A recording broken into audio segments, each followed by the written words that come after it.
Because if you'd not had independent media during the pandemic era, you would still believe that there were no side effects. Side effects were rare, temporary, and much less severe than the worst cases for COVID.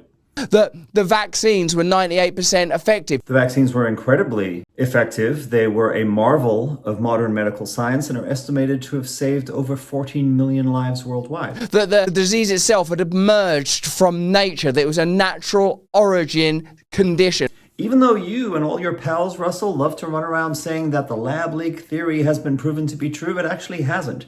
Every successive investigation and deep dive into the evidence around the origins of COVID has more and more leaned in the direction of the origins being in the wet market in Wuhan. All of that has fallen away and fallen apart. Yeah, it just hasn't. And the extent to which it has is down to people like you conspiracy mongering and then acting like your completely unproven assertions have somehow turned out to be true because Trump won.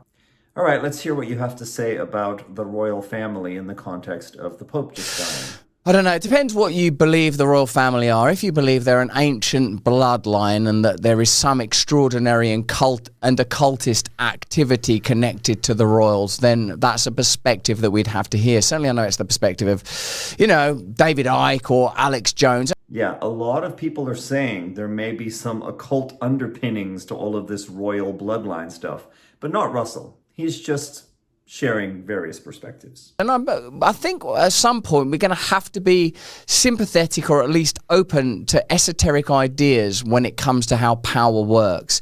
Do you think that the most powerful forces in the world are just serving material needs at scale? It's entirely possible that that is what's going on. But it's also possible that there's extraordinary and I suppose there's no better word than occultist activity going on. I don't know.